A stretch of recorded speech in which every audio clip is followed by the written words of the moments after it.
NTV অনলাইনে আপনাদেরকে স্বাগত জানাচ্ছি। আমি তরিকুল ইসলাম।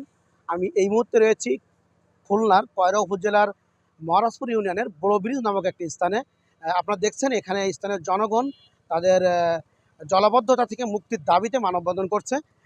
আপনাদেরকে জানিয়ে রাখি, এই যে স্থানটি দেখছেন, এই যে শাকবাড়িয়া নদী, এই নদীর সংলগ্ন এখানে প্রায় ৬,০০০ বিঘি জমি রয়েছে। এই জমিতে বর্ষা মৌসুমে অতিরিক্ত জলাবদ্ধতার কারণে ফসল হয় না দীর্ঘ কয়েকটি বছর, এবং শুষ্ক মৌসুমে পানি সংকটের কারণে শুষ্ক মৌসুমেও যে বোরো ধান আবাদ এবং তরমুজ চাষ করা হয়, সেই চাষ পানির অভাবে কৃষকরা ক্ষতিগ্রস্ত হচ্ছে বিগত কয়েকটি বছর।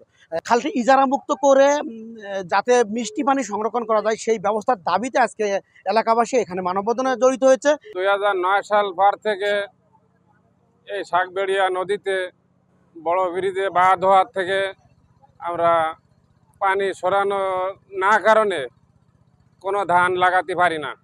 তাই আমরা চাই এই শাকবেড়িয়া নদীতে কোনো নেট পাটা, কোনো রাস্তা না থাকে।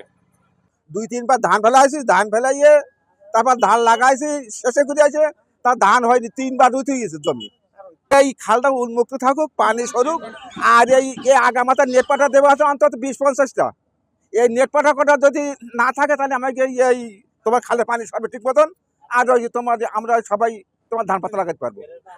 3 বার পাতা ফেলাইছি, ধান লাগাতে পারিনি, পানির চাপ নেই। কয়েকটা বছর আমাদের হাজার হাজার বিঘি জমি ধান মাইজ আছে। আমি নিজে 7.5 বিঘি জমি করি। গত বছর আমার 2-3 বিঘি জমি ধান মোটে হয়নি, মোটে কাটতেই পারিনি, কারণ 3 বার রুইছি, 3 বার রোয়ার পরেও ধান হয়নি, এত পানির চাপ।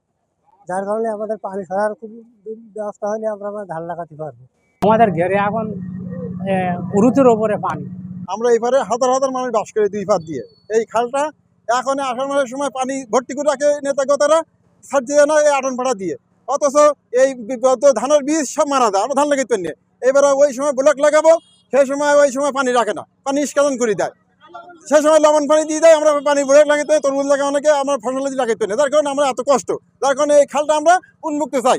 সরকারের খাজনা তারা পরিশোধ করে না, পরিশোধ না করে তারা একটা মামলার মাধ্যমে ভোগ দখল করে আসছে, এবং এই ভোগ দখল করার পরে তারা সাবলিজ দিয়ে যাচ্ছে। সাবলিজ দেওয়ার কারণে হাত অন্তর অন্তর যে নেট এবং পাটা দিয়ে মানুষ এই 10টি গ্রামের যে পানির যে অবাধ যাতায়াতের যে খাল, এই পানির প্রবাহের বাধা তৈরি করছে তারা।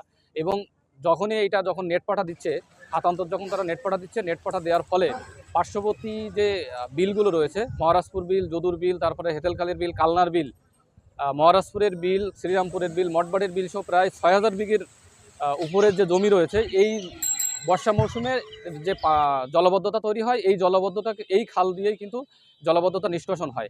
কিন্তু এই মৎস্য সমিতির একটা ভেলকিবাজির কারণে যে হাতান্তর যখন নেটপাটা দিয়ে পানির প্রবাহকে বাধা দেওয়া হয়, তখনই মূলত জলবদ্ধতা তৈরি হয়। গতবার আমি চাষ করেছি 10 বিঘি জমিতে। 10 বিঘি জমিতে আমি 10 বস্তা ধান ফেলাইছি। 3 বার আমার আছে ফসল বীজ ধান নষ্ট হয়ে গেছে পানি নিষ্কাশনের সমস্যার কারণে।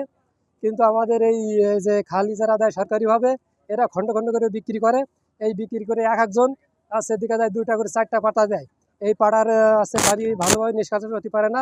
আমরা এই মহারাজপুর মঠবাড়িবাসী, আমাদের প্রাণের দাবি আমাদের এই খাল মুক্ত হোক। চৈত্র মৌসুমে তরমুজ বা অন্যান্য চাষাবাদ করা হয়। যে চাষাবাদ করতে গেলে পানির প্রয়োজন হয়, এই খালটাই পানির জন্য সবচেয়ে বেশি উপযুক্ত। শাকবাড়িয়া নদী সুতির অফিস, কাশিয়াবাদ ফরেস্ট অফিস থেকে অন্তাবনিয়া পর্যন্ত প্রায় 8-10 কিলোমিটার লম্বা। এর 2 পাশে হাজার হাজার লোক বসবাস করে। এই নদীটা 2009 সাল থেকে সরকারিভাবে ডিসি অফিস থেকে ইজারা দেওয়া হচ্ছে 20 একরের উপরে বলে, কিন্তু এখানকার মানুষ তাদের ফসল ফলাতে পারছে না। তারা যারা ইজারা নিয়েছে তারা লোনা পানি উঠাই রাখে, যার কারণে ফসল করা যাচ্ছে না। বর্তমানে ইরি ধান এবং তরমুজের ব্যাপক ফসল এখানে ফলছে, কিন্তু মিষ্টি পানির অভাবে সেই জায়গায় আমরা লক্ষিত অর্জন করতে পারছি না। আমাদের দাবি সরকার যাতে 2 পারের মানুষের, জনসাধারণের ভোগান্তিকতা বিবেচনা করে এই খাল যাতে দ্রুত উন্মুক্ত করে দেয়, তার জন্য জোর দাবি জানাচ্ছি।